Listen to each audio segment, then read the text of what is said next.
Good morning, everyone, and it's indeed an honor and privilege to welcome the National Association of Counties to our nation's capital, and more importantly, to the White House. Always good to talk to the folks um, who are in the, I won't say entry level of government, but uh, are on the front lines and see firsthand what's going on in our nation's government. Good to have you guys with us today. You know, the county level of government, it's so important. Matter of fact, just the other day, I was speaking to a class, and they were teaching social studies, and we were talking about the three branches of state government, and then we started talking about local government and about uh, how I was telling them how important uh, that local government is in the whole scheme of things. You got local, state, and federal, and how important it is um, on the local level. And really, honestly, that's where public service starts. That's where it started for me, and actually in my family. My uncle was a county commissioner. In East Texas for many years, and for those who know what a county commissioner does, takes care of those roads out there in East Texas. I can tell you that's some pretty it's a pretty hard job and a lot of roads to take care of. But he did a wonderful job in that, and I can't thank you enough for the job you do on behalf of the American people. This morning, I do want to talk to you about something that I think is very important. You've heard me talk last week, uh, right after the State of the Union. I was talking about I had these planks, and just like planks boards, they form a foundation.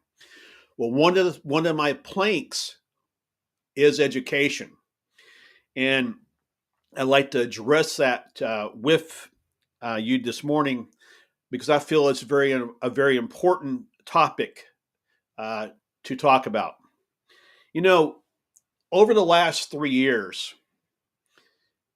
and I would have to say probably since COVID, the pandemic, our schools have become a political battleground.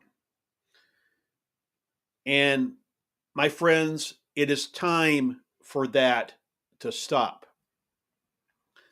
Our schools should be places where we teach our next generation of leaders. Our schools should be places of where we teach the ABCs, the one, two, threes, the history of our country, the history of our state, even the history of our city, the good, the bad, the ugly.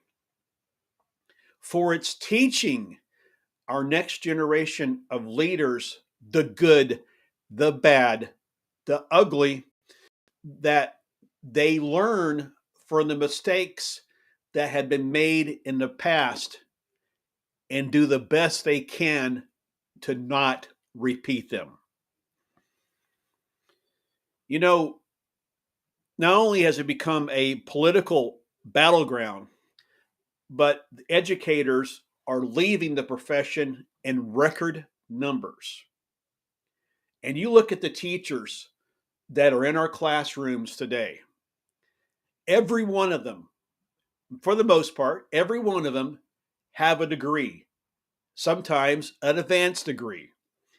Any one of these teachers, these educators, could be engineers, scientists, bankers, CEOs. They could be doing many things, but they chose the profession of education because they knew it was important to groom the next generation of leaders. And with the pandemic, many teachers, people have tried out education and been leaving education in record numbers. How do we fix that? How does the federal government fix it? How does the state fix it? How does the county fix it? Well, there's only so much that the federal government can do. A lot of it is with the state and local government. But I want to share with you this morning a proposal that under my administration, what we'll do on the federal government level to try to ease the teacher shortage in our classrooms. First of all, we are going to increase teacher pay throughout our nation. Now, a lot of this is going to be state controlled, locally controlled.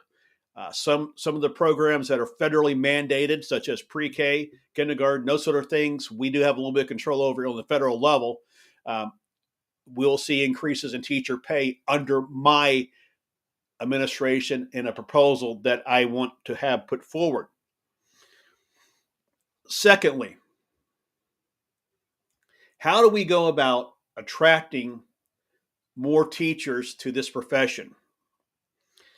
I will tell you, being married to an educator, Andrea, I see the work that she does many, many hours throughout the week on a computer, on a laptop, in our living room, working on lesson plans, working on grading, and she could have another job and not have near the workload.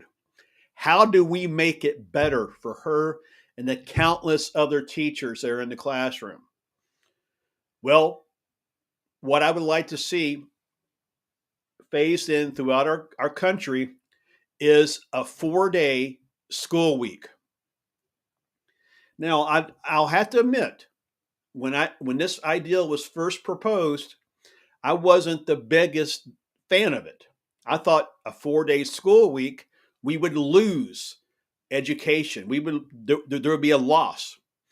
But I realize that there's benefits for the students and benefits for the teachers. And really, it's a win-win situation. So I am for a 4-day school week in our nation's schools. One of the proposals that I outlined last week, right after the State of the Union, was a proposal to reduce our federal budget from where it is right now to the 2017 spending limits, our 2017 budget. And by doing that, we will have the resources to pay our teachers better. Right now, in my home state of Texas, it's going through the Texas legislature. There is a proposal to drastically increase teacher pay. That, and along with the 4-day school week, is what will bring more people to the classroom, not drive them away. Another thing is, how about a person who has been out in the workplace for 10 or 15 years and is contemplating a career change and has looked at education and has the degree, has a bachelor's, has a doctorate degree, whatever, and wants to go into the classroom. Teacher certification is extremely expensive for teachers and administrators. Under my plan and my administration, we will pay for your certification if you give us 1 year in the classroom. 1 year in the classroom, we'll pay for your certification. Now you'll say, Richard, many school districts do that. And that, in fact, is right. They do pay for your certification, but it comes out of their own budgets. What I'm proposing is, from a federal level, is that you commit to me 1 year in the classroom, I will pay for that certification. It's a win-win situation. You know, And education has really went through a whole lot over the last um, few years with COVID, the onset of remote learning. I think one of the things we learned in remote learning is that it's not as effective as we thought it was going to be. We've seen test scores drop on standardized and benchmark testing. Uh, there's no better place for education than in the classroom, in a classroom that's actually staffed by an educator. Now, one of the other things that's been brought up, and of course this has been in the news a lot, is not only are we going to pay for increased teacher pay, increase, and we're actually going to pay for your certification. But one thing I would like to see too on this education plank that I'm talking about, one thing I want to see is increased spending when it comes to security. Numerous districts pay for the security through a grant. Now, one of the things, again, in my home state of Texas, they're proposing to allocate each district money, not through a grant program, but allocate money from the state of Texas to provide security for each district. Now, oftentimes grant programs come with strings attached. You'll spend it this way, and this is how you'll do it. Under my proposal, we will give you the allocation to your district, and your chief of police or a security administrator, whichever it may be, they get to spend it the way they see fit, because school districts are not cookie cutter. They're not the same. And so they can spend the money they see best fit for the district. You know, we do these things. I think we can turn around our education system and make it not a political battleground, but a a grooming place to where we groom our next set of leaders. You know, just the other day I was in the classroom and I was talking to fourth graders about local government, and I was telling them that one day we're going to hand you the keys to the government, basically, and it's up to us to get you prepared for that. So there's no more important place to do that than school. You know, and I'll end with this. One of my favorite television shows is West Wing. And how many of you guys remember uh, or know of an actor named Rob Lowe? Well, Rob plays a key figure in West Wing. He plays a advisor named Sam Seaborn. And on one of the episodes, which I can tell you, I watched a lot of them during the Christmas holiday. It was on, the entire series was on for like 2 weeks between Thanksgiving and Christmas. But they're talking about education plan they're trying to get passed through Congress. And he talks about how education is a silver bullet, how schools should be palaces, how teachers should be paid six-figure salaries. The competition for these jobs should be fierce. Education should be extremely expensive for the government and entirely free for its citizens, just like national defense. And I thought about that, and Rob's right. Sam's right. Education is our national defense. The children in our classrooms are our national defense. And it's up to each and every one of us to get them ready for the next generation. For in that classroom, when I was with fourth graders, in that classroom is your next scientist, your next doctor, your next engineer. We have to get them ready for those jobs.